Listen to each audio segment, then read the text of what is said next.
Hare Krishna. Okay. Hare Krishna. Welcome everyone. From London ISKCON Facebook page. Welcome to the devotees from Learning Bhagavatam. Today, our guest speaker is His Grace Gaura Krishna Prabhuji.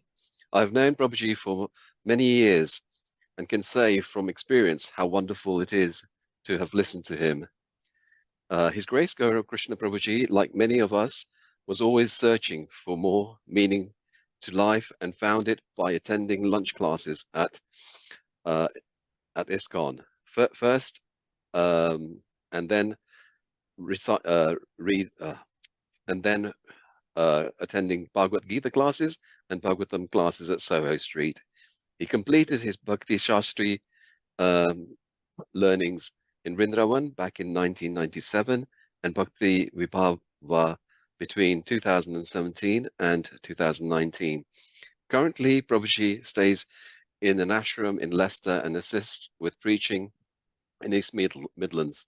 Gaura Krishna Prabhu was an accountant, company secretary, and utilized his skills by serving as a treasurer at Soho Street back in 1994. He is a disciple of His Holiness Radhanath Swami Maharaj. Jai. Today, Prabhuji will give class on Canto 3, Chapter 21, Conversations between Manu and Kardama. Welcome to Learning Bhagavatam, Gaura Krishna Prabhuji. Hare Krishna. Hare Krishna. It's over to me, is it? Okay, well, thank you very much for inviting me, Dharmendra Prabhu, and for anybody else who's listening. So we're going to, first of all, say the Mangala Charanam. So please, if you can, repeat after me. Om Namo Bhagavate Vasudevaya. Om Namo Bhagavate Vasudevaya. Om Namo Bhagavate Vasudevaya. Om Namo Bhagavate Vasudevaya. Om Namo Bhagavate Vasudevaya. Om Namo Bhagavate Vasudevaya. Okay. Okay, so Om Gyantimirandasya Gyananjana Shalakaya Chakshu Militam Jena Tasmai Shri Gurave Namaha. Vanchakalpatrubhyascha Kripa Sindhubhyevacha Patitanam Pavnebhyo Vaishnavebhyo Namo Namaha. Shri Krishna Chaitanya Prabhu Nityananda Shri Advaita Gadadhar Shri Vasadi Gaura Bhaktavrinda. Hare Krishna, Krishna Krishna, Hare Hare, Hare Rama, Rama Rama, Hare Hare. Okay, I nearly forgot. We'll do a little bit of Jaya Radha Madhava. Jaya Radha Madhava Kunja Bihari. Jaya Radha Madhava Kunja Bihari. Jaya Gopi Jana Vallabha Girivardhari. Jaya Gopi Jana Vallabha Girivardhari. Yashoda Nandana Braja Jana Ranjana. Yashoda Nandana Braja Jana Ranjana. Jamunatira Vanachari. Jamunatira Vanachari. Jaya Shri Krishna Chaitanya Prabhu Nityananda Shri Advaita Gadadha Shri Vasadi Gaura Bhakta Vrinda. Hare Krishna, Krishna Krishna Hare Hare, Hare Rama, Rama Rama Hare Hare. Hare Krishna, Krishna Krishna Hare Hare, Hare Rama, Rama Rama Hare Hare. Jaya Prabhupada, Jaya Prabhupada, Prabhupada, Srila Prabhupada. Jaya Prabhupada, Jaya Prabhupada, Prabhupada, Srila Prabhupada. Nitai Gaura Premanande, Hari Hari Bol. Okay, so thank you all for joining. Just seeing if I recognize any of the faces. I recognize, I think, Radha Londonishwara, at least Londonishwara. And also maybe Gokulananda, is it, as well? Anyway, so we're looking at Srimad Bhagavatam, Canto 3, Chapter 21, Conversation between Manu and Kardama Muni. Actually, the conversation doesn't start between Manu and Kardama Muni until quite late on in this chapter. In fact, I think the last 9 verses, when Kardama Muni welcomes Swayambhuva Manu, and then it's not until the next chapter, chapter 22, that Manu replies. So I'll just give you a quick overview of the whole chapter. So there's 6 sections in this chapter. The first 6 verses, Vidura inquires about the lineage descending from Swayambhuva Manu. So, as I'm sure you'll be aware of, the Srimad Bhagavatam is a series of conversations within conversations. So it starts off with Sutta Goswami speaking to the sages of Naimisharanya, being led by Shaunaka Rishi, nearly forgot then. But the third chapter is actually Vidura speaking with Maitreya Muni. So this chapter starts off with some questions by Vidura about the lineage, in other words, the family history of starting off from Swayambhuva Manu. Swayambhuva Manu was actually the first Manu, and as it explains later in the chapter, it's different from the Manu. He's different from the Manu that's mentioned in the Bhagavad Gita, who is Vaivastvatu Manu. So within this first section, section 1, texts 1 to 6, he mentions how Priyavata and Uttanapad rule the world, and how penance was practiced by Kardama Muni. So then section 2 is the next 6 texts from 7 till 12, and explains how Kardama Muni's devotional austerities evoke the Lord's appearance. So if you do not just austerities, you have to do devotional austerities. Because many people think that austerity, you can get a good result from just performing austerities, but no, it has to be devotional austerities to evoke the Lord's appearance. You may get some other result from doing austerities, but if you want to encourage the Lord to make his appearance before you, you have to do devotional austerities or sacrifices. So then the Lord does appear, and there's a wonderful description of the form of the Lord, which we'll have a look at. I think you've already recited the texts, the Sanskrit texts. Well, actually, and the translations. Yeah, I think a couple of weeks ago, maybe, for this. So we won't, for most of the chapter, we won't go through all the texts, but maybe for those that describe the form of the Lord, we will, because it's very nice, nectarian. So section 3 is from text 13 to 21.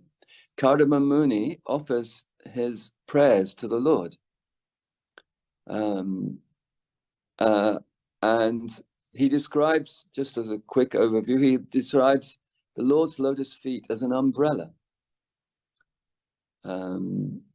which is interesting because, of course, we recall how the Lord lifted Govardhan Hill as an umbrella to protect all the people of Vrindavan when Lord Indra was sending all his clouds or thunderstorms and thunderbolts and things.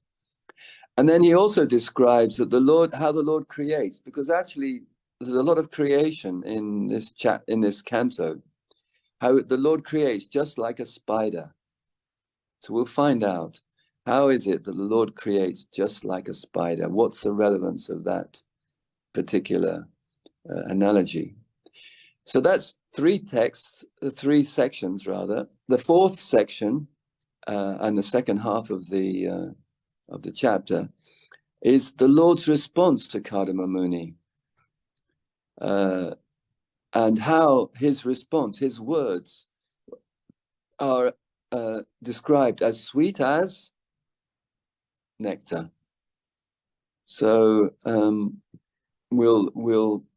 hopefully we can also repeat those nectarian words of the Lord. Then the Lord actually told Kardama Muni how he had already made an arrangement for him to have a wonderful wife. And then he also explained that he would appear himself, the Lord himself would appear as the son of Devahuti. And this is actually one of the main reasons why Vidura was inquiring about the lineage of Swayambhuva Manu, because he knew that the Lord appeared as the son of Devahuti. And so he wanted to hear more about that appearance of the Lord. The next section, section 5, from text 34 to 48, the Lord fulfills his words, and then the Lord disappears on the back of Garuda, and the wings of Garuda are vibrating the Samaveda, and we'll learn what the essence of the Samaveda is. It's explained in one sentence at the end of one purport, what the essence of the Samaveda is. I don't know, you can think about that, what you think that essence might be. And in the same section, it's described about a beautiful place called Bindu Sarovara, and how that came to be such a holy lake. And then finally, the last 9 verses from 49 to 57 is actually Kardama Muni greeting King Swayambhuva Manu. So that's actually where in these last 9 verses is where the conversation actually starts. So all 48 verses that have come before this are actually just an introduction to this conversation between Swayambhuva Manu and Kardama Muni. And it's said that Kardama Muni delights the king with his sweet accents. So that's a brief overview. So I hope that's given you a taster. I don't know if any of you read the full chapter and all the purports. I don't know if you tried to do that before. I know you've read the verses, the Sanskrit and the English, but obviously to understand properly, we need to have Srila Prabhupada's purport. Okay, so let's start from text 1. So this is Vidura speaking. And he was aware, as I said already, he was aware that a very powerful incarnation called, anybody can say what it is? That's one of the drawbacks of this Zoom thing. It's not so easy to have, you know, a nice discussion, interactive discussion. Anyways, Kapila Dev. Now, actually, there are 2 Kapilas, so we have to be very careful, because there is an impersonalist Kapila who is quite famous, who also actually did espouse a form of Sankhya yoga. But this is Kapila, the son of Devahuti. So we have to distinguish between the 2. Kapila, the son of Devahuti, is bona fide, and his Sankhya yoga is given in detail in the chapters that are coming towards the end of this canto, and it's actually highly detailed. So anyway, Vidura was aware that Kapila, the son of Devahuti, had appeared in Swayambhuva Manu's line as the son of Kardama Muni. Now, Kardama Muni, you may recall from the 12th chapter, although that was quite some time ago. Well, actually, I don't know, how long was it? 10 or so weeks ago, 9 weeks ago, maybe you covered that. It explained how he appeared, Kardama. It's in the 12th chapter of the 3rd canto, text 27, if you want to look it up. And it says there that he was manifested from the shadow of Brahma.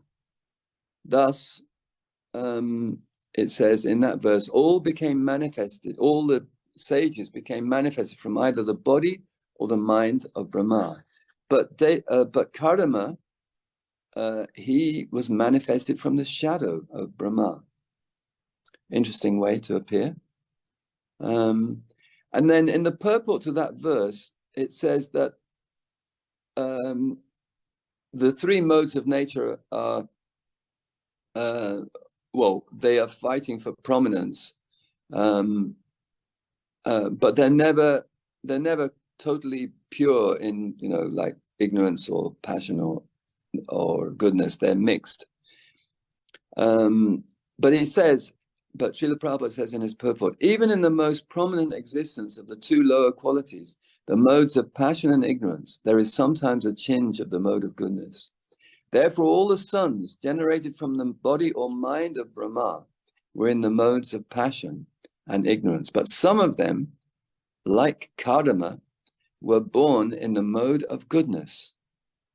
So he was actually, he was born from he says he was manifested from the shadow. So I don't really know if that means his body, that's coming from his body or from his mind. He doesn't make that clear, but anyway. And then Prabhupada goes on to mention that actually there was one more son of Lord Brahma who was born in the transcendental state of Brahma. Does anybody know who that might be? Narad Muni? Yes, Narad Muni, very good. Yeah, Narad Muni was in this transcendental state of Brahma. Yeah. But others were not even in the mode of goodness, even though they were great sages. So then, of course, in the first verse, it talks about regulated sex life to generate population is worth accepting. So there is one verse in the Bhagavad Gita which emphasizes that point. Balam balavatam chaham kama raga vivajitam dharma viruto bhuteshu karmosmi bharata shaba. Krishna says, I am the strength of the strong, devoid of passion and desire. I am sex life, which is not contrary to religious principles, O Lord of the Bharatas. In actual fact, this chapter is all about this. It's about married life according to religious principles. How one should enter into married life. So let's move on. We can't spend too much time on every single verse because there's 56 verses in this chapter. So then in text 2, Vidura mentions the two great sons of Swayambhuva Manu, Priyavata and Uttanapad. So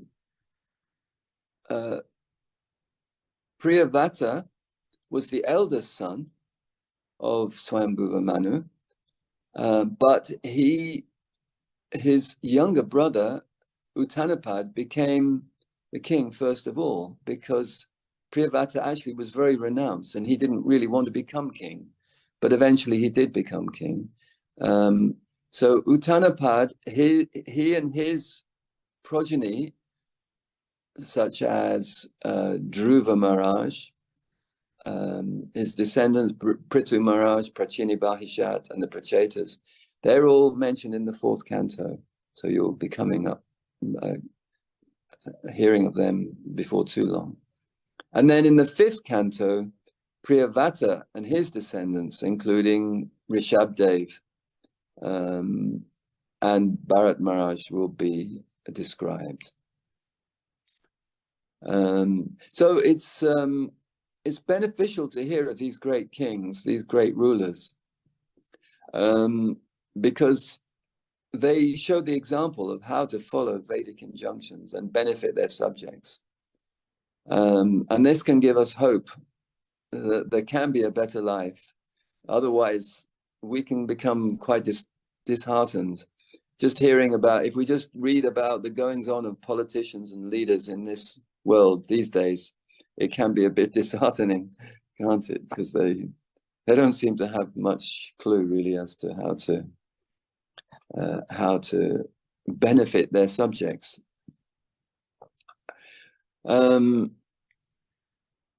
So text 3, he mentions for the first time Devahuti. So Devahuti was one of 3 daughters of Swayambhuva Manu, including Akuti and Prasuti, and their progeny are mentioned also in the 4th canto.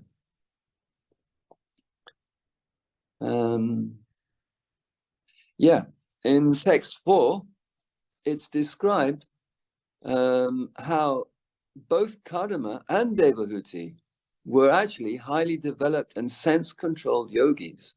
So it's not just the husband who's expected to be highly developed and sense-controlled yogis, but also the wife. And at least in this case, she was a great soul. And it mentions how they perfected themselves first, and then they had children. And Prabhupada mentioned in the purport that this is the formula for good children, a good population in general. Otherwise, what is the result? In fact, Arjuna told us in the first chapter of the Bhagavad Gita. He said, what did he say? Adharma bi bhavat Krishna kadushanti kulastriyaha strisru dustashu vashnaya jayati varna. Anybody can supply the last 2 words? Varna sankaraha. Sankara. Yeah. In other words, unwanted children are produced. And if children are unwanted, it means they're not properly nurtured and trained. And therefore they become not only naughty as small children, but as adults and even criminal. So, so children are very impressionable. They have to be wanted, not Varna Sankara. They have to be loved and cherished and all that. So in order to be able to do that, you have the parents, ideally, as in the case of Kardama and Devahuti, have to perfect themselves. And then it explains how Kardama Muni did that. In text 6, it explains how he did austerities or penance on the bank of the river Saraswati for a period of 10,000 years. So Srila Prabhupada, that's a very long time, isn't it? Although apparently Valmiki Muni, he did for 60,000 years.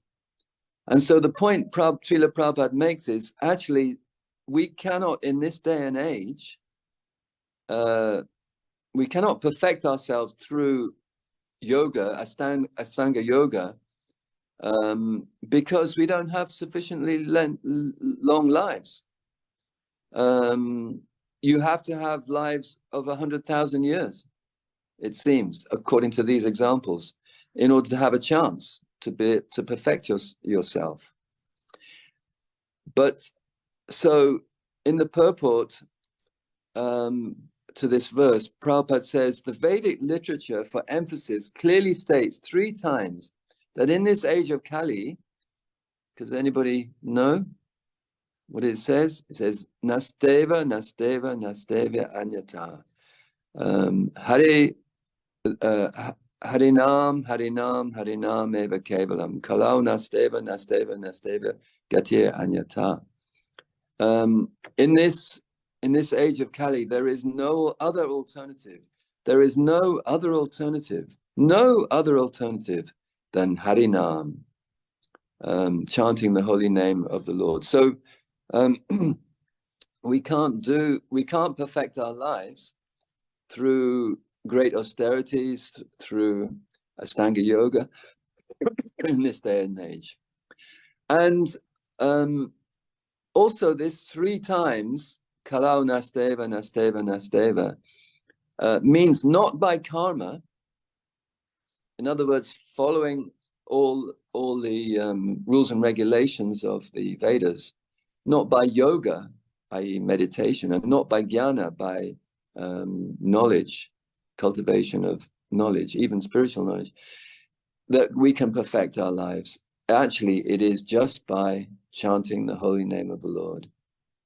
So this is the process. And this is why Lord Chaitanya Mahaprabhu, 500 years ago, he introduced as the process, the Yuga Dharma for this age, the chanting of the Hare Krishna Maha Mantra.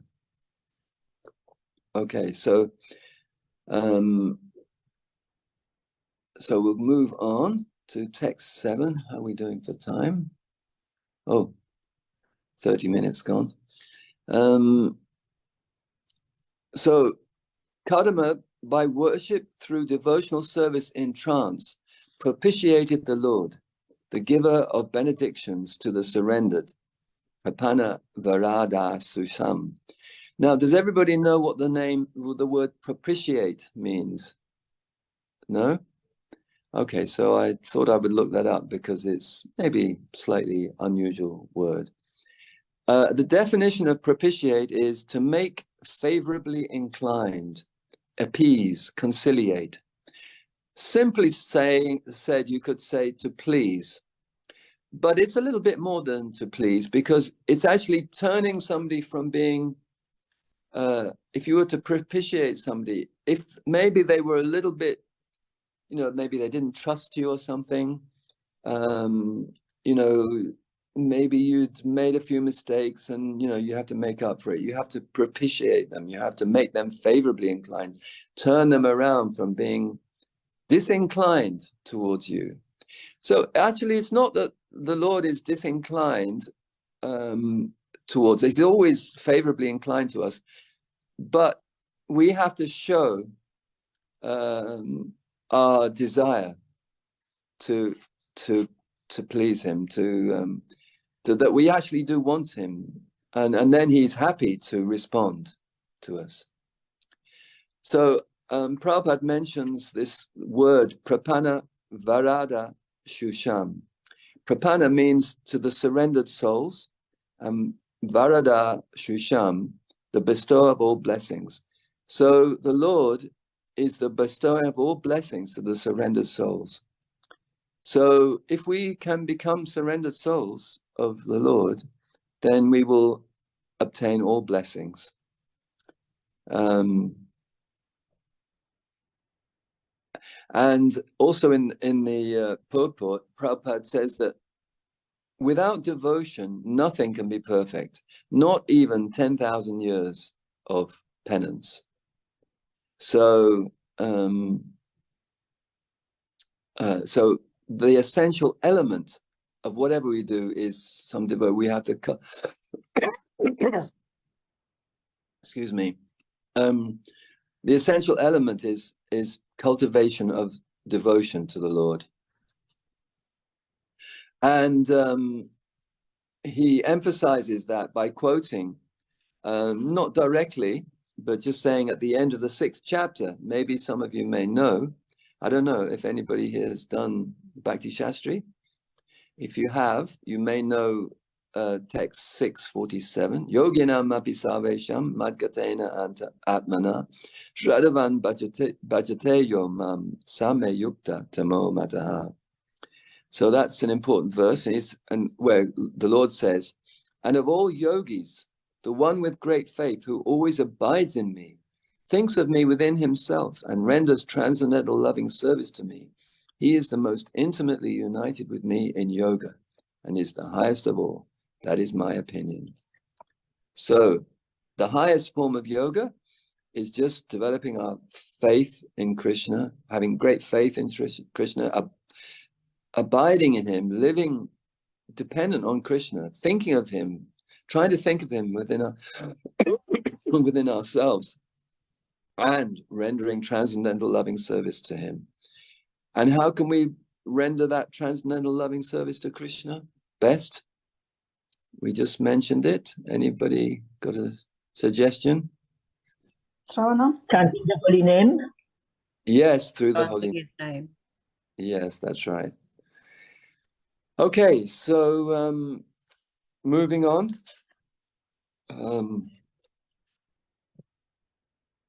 So in verse 8, the Supreme Lord actually appears. He showed himself to Kardama Muni and displayed his transcendental form. And in that verse, there's a Shabda Brahma, a phrase which you may have heard before, Shabda Brahma. Shabdam, which is to be understood only through the Vedas, and Brahma, the absolute truth. So we can only understand the absolute truth through the Vedas. Of course, for us, the Vedas are not, going and studying the Rig Veda, Tava Veda, Sama Veda, etc. It's actually the books of Srila Prabhupada, because he has distilled all the Vedas, the absolute truth, into his books, especially Bhagavad Gita, Srimad Bhagavatam, like that. So then there's a beautiful description, text 9 to 11, of the form of the Lord. And one interesting thing, I'll just read actually the translation to these verses just so that we can hear it. But there's one interesting thing here. Actually, no, maybe I'll just read verse 9, and then you can tell me, is there something particular that strikes you?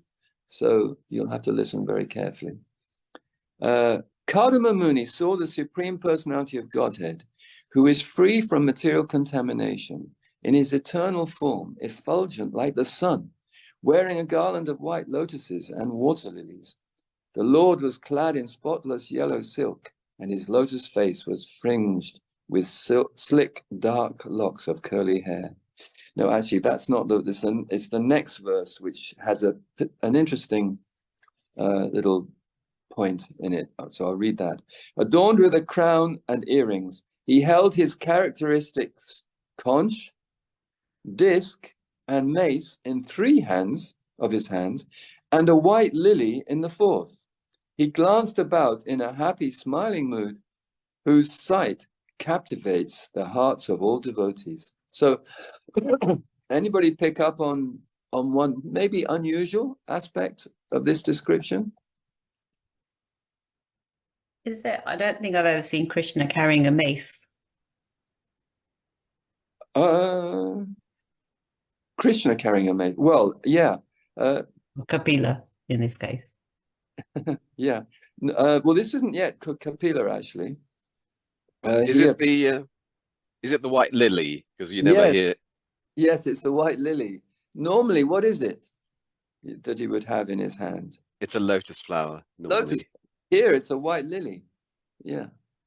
So that's just something to take note of. I don't know why that is, if that represents something different or not, but maybe the previous acharyas explained, but I'm not sure. But let's continue, because we have a lot of verses to get through. Hare Krishna, Prabhuji. Yes. Hare Krishna. Can I say something about the white lily? Please do, yeah, if you have some. When Gajendra was attacked by the crocodile in the lake, there was only lilies there. So Gajendra took a lily and offered it to the Lord. That's what he carries. Oh, right. Very nice. Good point. Hare Krishna. Hare Krishna, thank you so much. Yeah. Text 11 is I think the last verse of the description of the form of the Lord. A golden streak on his chest. That's Srivatsa, I think, yeah. The famous Kaustubha gem suspended from his neck. He stood in the air with his lotus feet placed on the shoulders of Garuda.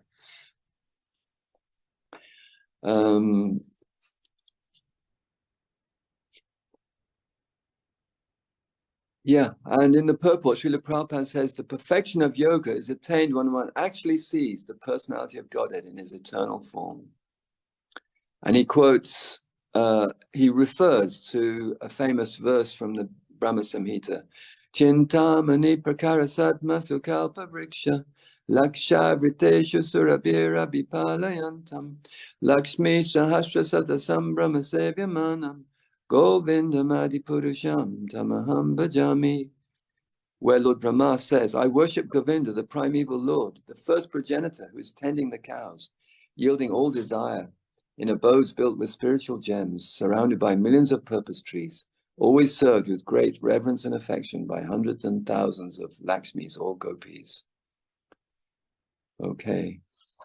So moving on, text 12 has quite a long purport, but it mentions, Srila Prabhupada mentions the Patanjali yoga system, Astanga yoga, that it is bona fide, but impersonalists and void philosophers twist its meaning. And then he mentions about the word kaivalya. He says the actual meaning of kaivalya is realization of the supreme personality of Godhead and his spiritual form. It doesn't mean monistic or impersonal kaivalya. Actually, we have one young boy in the Leicester congregation whose name is Kaivalya. So it's an auspicious name. Hopefully he will realize the supreme personality of Godhead in his spiritual form. And then he also says in the purport, real devotees of Bhakti Yoga are prepared to undergo all kinds of tribulation, provided they can make progress in the realization of the personality of Godhead. So, of course, we don't have to seek out tribulation. in this material world. It's it comes automatically, so no need to seek out extra tribulation, difficulties. I'm sure you all have experience of all that, so I won't go into it anymore here, since time is short. So then, Kardama Muni offers the Lord prayers. And these are from text 13 to 21. In text 13, he explains what is the perfection of sight. And I think probably you are fully aware that well, anyway, let's see what Srila Prabhupada, he puts it very beautifully. He says, the sense of sight, when engaged in seeing the beauty of the Lord, is perfected. The power to hear, when engaged in hearing the glories of the Lord, is perfected. The power to taste, when one enjoys by eating prasad, is perfected. When all the senses engage in relationship with the personality of Godhead, one's perfection is technically called Bhakti Yoga, which entails detaching the senses from material indulgence and attaching therein to the service of the Lord. Then there's a discussion. Kardama Muni mentions how less intelligent people worship the Lord's lotus feet to achieve cheap material things. And that Krishna is so kind, he actually bestows his mercy even upon such less intelligent worshippers.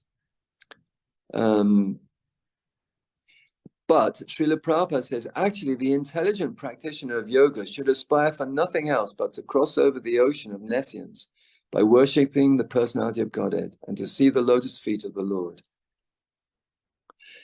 Then Kardama Muni goes on to say, actually, I'm just like them, because actually I have a desire for a beautiful wife, a nice wife. So I'm just as bad as they are.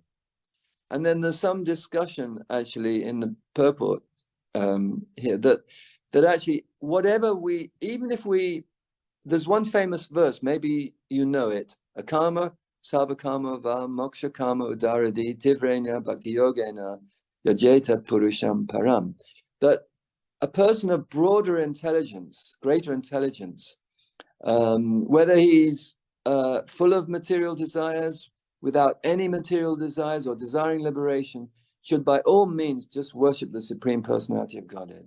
So whatever our position, that's what we should do, worship the Supreme Personality of Godhead, even if we have material desires, like that. And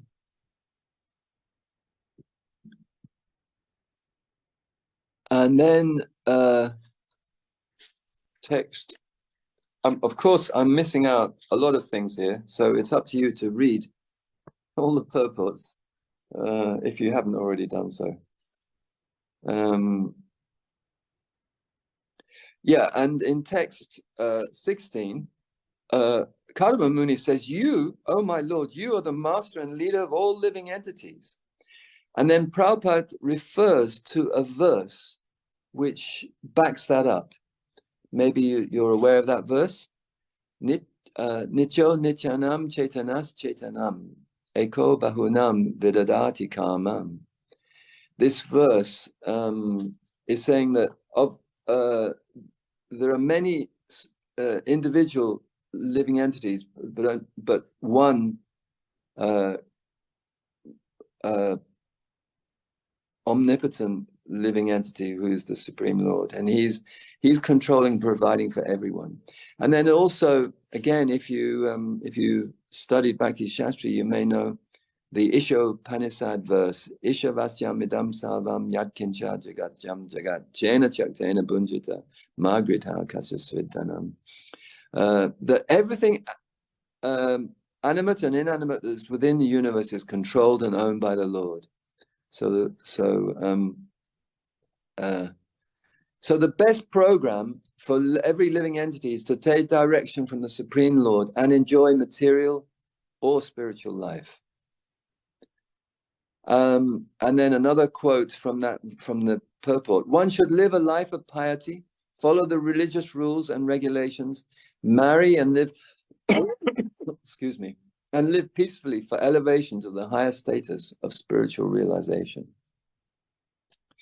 So even if we can't follow, well, of course, sometimes we think, oh yes, I'm an advanced devotee, but sometimes we may think, oh, I'm not a very advanced devotee, or maybe I shouldn't, I shouldn't chant Hare Krishna because I can't do it without in a pure transcendental mood of loving service.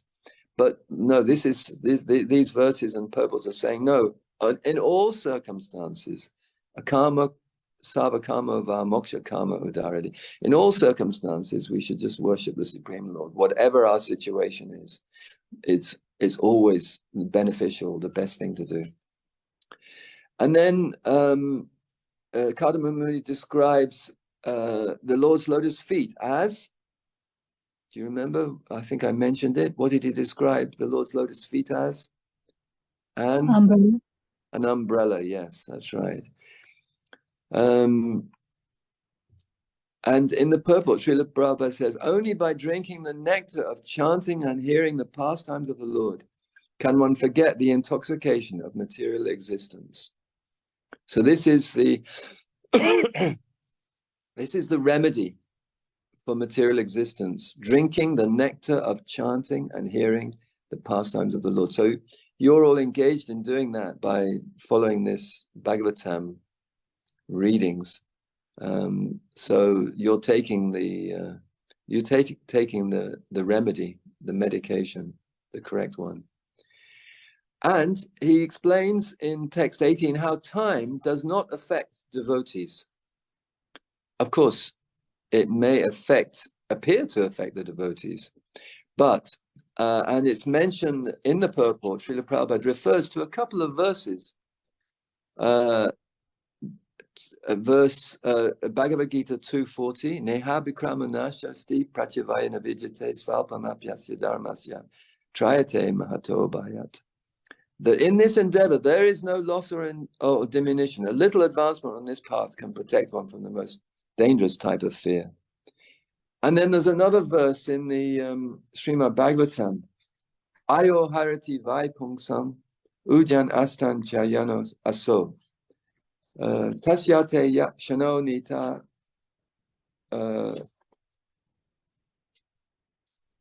what's the last line? Anybody remember it? Uttama Shloka Vataya.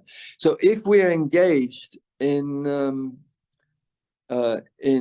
discussing, as you are doing, discussing the pastimes of the Lord, then the rising of the sun, rising and the setting of the sun does not actually reduce the duration of our lives. Maybe our material life, but it's giving us spiritual life. And then it's explained how the Lord creates just like a spider. So the significant thing that Srila Prabhupada mentions about this is that a spider creates its web from its own spit, its own saliva. But it doesn't become merged in that. It still remains an individual. And then it withdraws. So the creation is created by the Lord, and then it's withdrawn by the Lord. But the Lord always remains a person. Like we just had a couple of students come from Sheffield to Leicester this morning, just to come to the temple, which was quite surprising. They took an hour and a half's journey on the train to come. And I asked, what's the purpose of life? And one of them said, actually, to merge into the Lord. So there's quite a discussion here about actually how That is not the purpose of life. The purpose of life is to become the eternal servant of the Lord. And then Kardama Muni in text 20, he prays for the causeless mercy of the Lord. And then there's a discussion in the purport by Srila Prabhupada, who says that the Lord unwillingly creates this material world. This propaganda work goes on side by side with the creation to convince the misguided living entities who are rotting in this material world to come back to him and surrender unto him. So the Lord only provides this material creation because we wanted it. And therefore he's so kind, he gives us that opportunity to try to enjoy separately for him in the material world. But at the same time as that, he provides the opportunity for us to get out of this material world, which is really his desire. Not that we should actually enjoy this material world, but we should go back to him. And then Prabhupada refers to the famous verse 1866, which I'm sure you know, Sarvadharman Prityaja Mamekam Sharanam Vraja Ham Tam Sarvapapabhyo Moksha Shami Masuchaha. Anyway, the conclusion in text 21 of the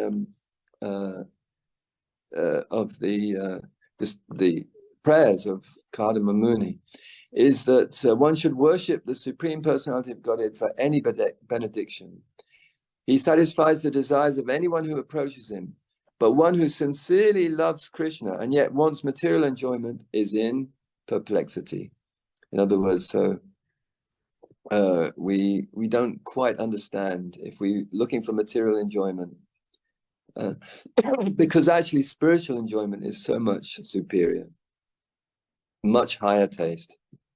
Okay, I'm going to have to be very quick over the next 3 sections. So Vishnu's, text 22, Vishnu's words are sweet as nectar.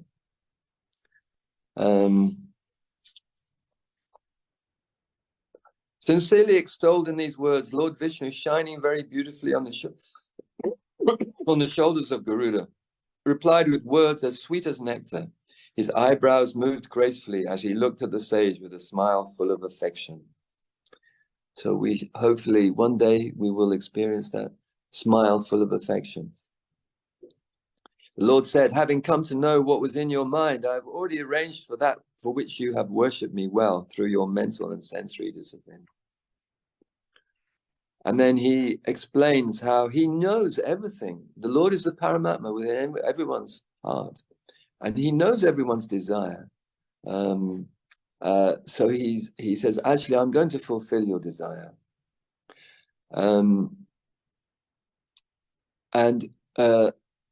It's mentioned that actually the Lord does fulfill our desires, but doesn't allow anything that is detrimental to the person's devotional service.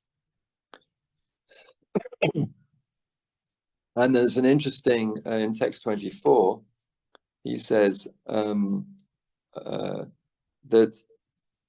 the Lord says, especially persons like you have given up everything for me. There is no question of frustration. So if you give up everything for Krishna, you will never be frustrated.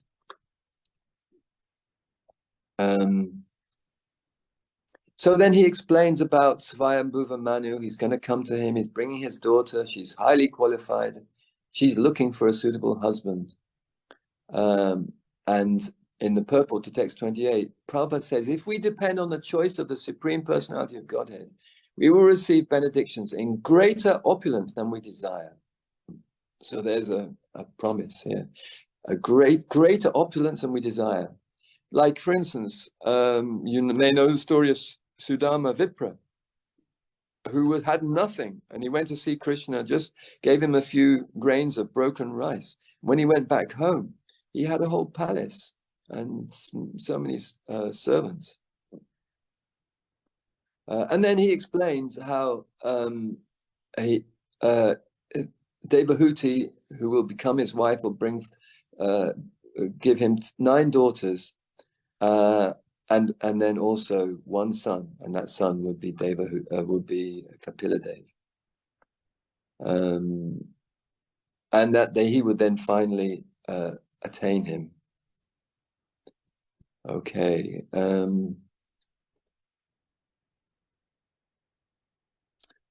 Yeah. So the fifth section is, I mentioned about the Lord fulfilling his word. Now the Samaveda vibrated by the wings of Garuda. I don't know if you remember that. So what is the essence of the Samaveda? Srila Prabhupada says in his purport, the essence of the Samaveda is the sound of, anybody can say? What is the essence of the mantra? Gayatri mantra. That's maybe it is, but that's not what he says. What he says is Hare Krishna. That is the essence of the Samavedas. Samaveda.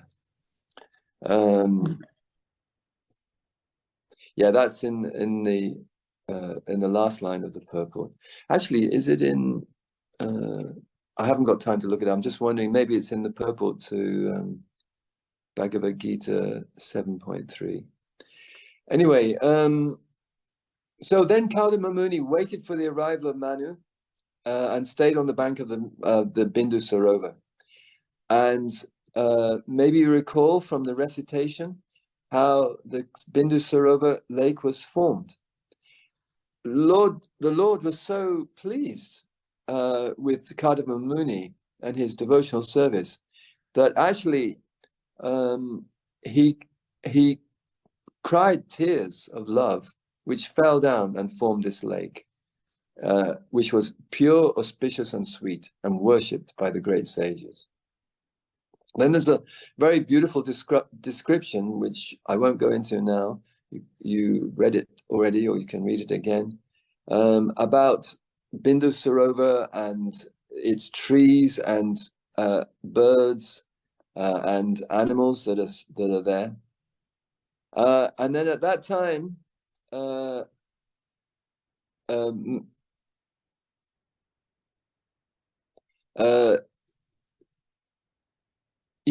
entering the ashram, Manu, Swayambhuva Manu, came to his ashram with his wife Satarupa and Devahuti, and they saw Kardama Muni, whose body was shining, even though he'd been performing great austerities, because he'd seen the Lord and heard the Lord's nectarian words.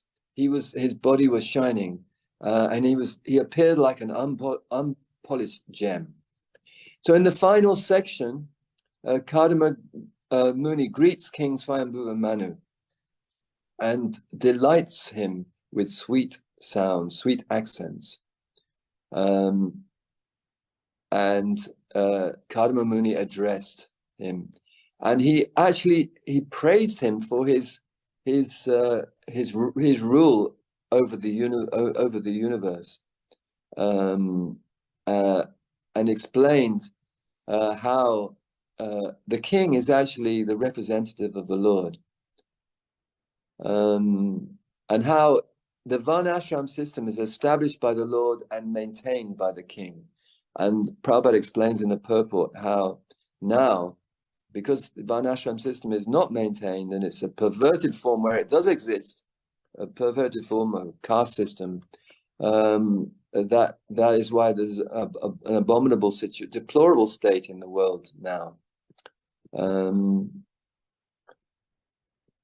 Anyway, then he asks him, why have you come here? Actually, he knows why he's come here, but still he is giving the opportunity for him to explain, for Swayambhuva Manu to explain. And then he says, whatever it may be, we shall carry it out without reservation. And in the purport, Srila Prabhupada says, the royal order would give protection to the Brahmanas for the cultivation of spiritual advancement in society. And the Brahmanas would give their valuable instruction to the royal order on how the state and the citizens can gradually be elevated in spiritual perfection. So thus ends the Bhaktivedanta purports to Canto 3, Chapter 21, a conversation between Manu and Kardama. So we'll finish there. Are there any reflections, questions from the assembled Vaishnavas?